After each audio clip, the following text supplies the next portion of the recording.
రెండు తెలుగు రాష్ట్రాల్లో రాగల 3 రోజుల్లో తేలికపాటి నుంచి ఓ మోస్తరు వర్షాలు కురిసే అవకాశం ఉందని వాతావరణ శాఖ తెలిపింది.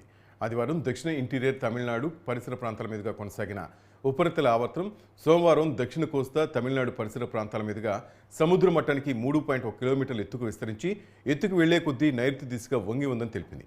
మరో ద్రోణి దక్షిణ కోస్తా తమిళనాడు మీదుగా ఉపరితల ఆవర్తనం ఇంటీరియర్ కర్ణాటక వరకు సముద్ర మట్టానికి 0.9 కిలోమీటర్ల మేర కొనసాగుతోందని తెలిపింది.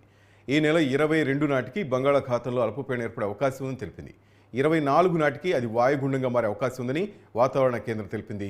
దీంతో ఏపీలో రాగల 3 రోజుల్లో తేలికపాటి నుంచి మోస్తరు వర్షాలు కురిసే అవకాశం ఉందని తెలిపింది.